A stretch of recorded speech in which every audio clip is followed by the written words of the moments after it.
Welcome to another episode of City, Civil Talks, where we connect history, civilization, and adab to uncover deeper meanings within our shared human history. I'm your host, Avicenna, and today we will discuss the Renaissance, or the Latin call it Renaissance, a time often celebrated as one of the humanity's greatest cultural and intellectual revivals. But while the Renaissance brought remarkable advancement in art, science, and literature, it also reveals some stark contrasts to the Islamic Golden Age. One notable difference: the role or lack of adab, the ethical foundations that weave together knowledge, virtue, and social responsibility. Let's explore how the Renaissance unfolded, its groundbreaking achievements, and why it might have missed something fundamental in the absence of adab. And the first thing first, what was the Renaissance? The Renaissance, which began in Italy in the 14th century and spread across Europe until the 17th century, is often heralded as a rebirth. This period saw the discovery of ancient Greek and Roman knowledge, leading to monumental achievement in arts, science, and philosophy. Jacob Burckhardt, a 19th century historian and author of The Civilization of the Renaissance in Italy, famously described the Renaissance as the birth of the modern individual. This era celebrated human potential, placing emphasis on individualism, secularism, and the pursuit of worldly success. Artists like Leonardo da Vinci and Michelangelo created masterpieces that redefined the limits of human creativity, which scientists like Galileo Galilei and Nicolaus Copernicus challenged long-held beliefs about the cosmos. But here's where the Renaissance diverged from the Islamic Golden Age. While the Islamic scholars integrated their pursuit of knowledge with ethical values and societal welfare, the Renaissance often prioritized personal glory and material success over collective responsibility. Let's take a moment to appreciate the extraordinary achievement of the Renaissance. The first one is art and architecture.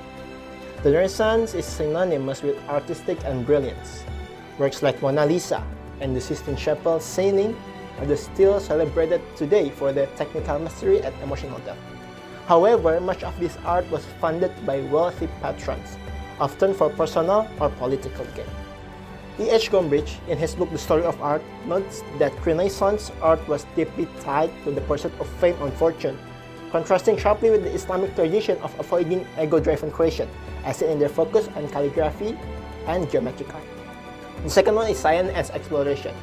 Scientists like Galileo and Kepler laid the groundwork of modern science, while explorers like Christopher Columbus and Vasco da Gama opened new trade routes. However, these explorations were often defined by greed and imperial ambitions.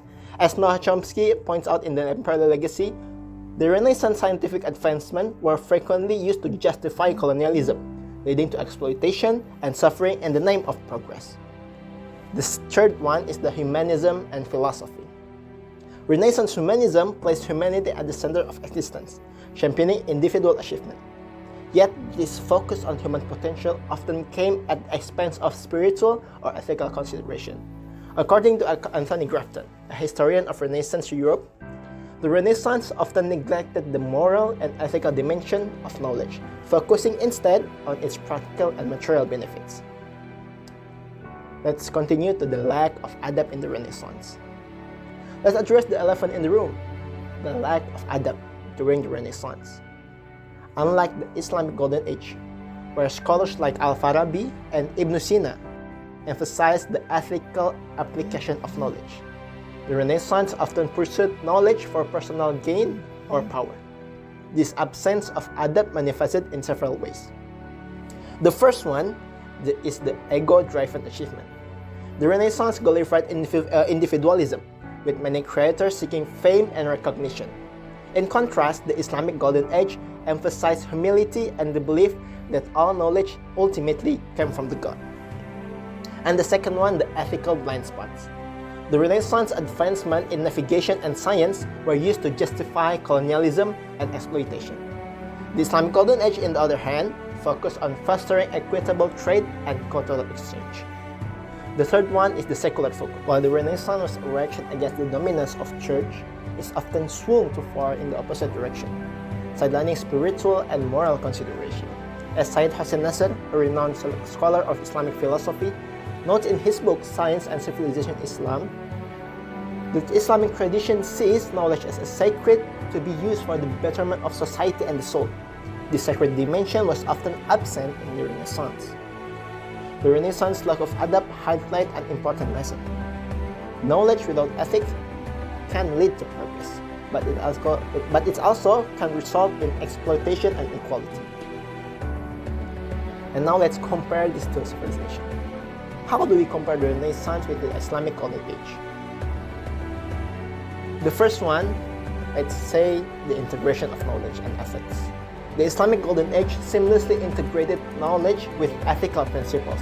Scholars like Al-Kindi and Ibn Rushd saw their work as a form of worship and a means to benefit the society.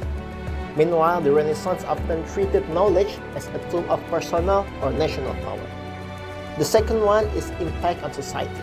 The Renaissance undoubtedly transformed Europe, but its benefits were often unevenly distributed.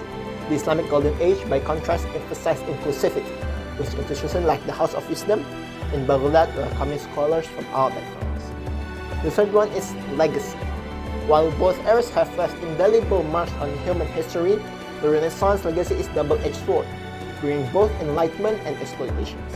The Islamic Golden Age, with its emphasis on adab, offers a more balanced model of progress. So the Renaissance is a fascinating period filled with incredible achievements that shaped the modern world. But as we've seen, its lack of adab often led to ethical blind spots. In contrast, the Islamic Golden Age reminds us that the true progress must always be guided by the sense of responsibility and virtue. Thank you for tuning in to CT, Civil Talks. Don't forget to subscribe, share this podcast with your friends, and join me on this journey of learning and growth. Until next time, stay curious and keep reflecting on how the past shapes our present. Keep striving, keep learning, and as always, make your life civilized.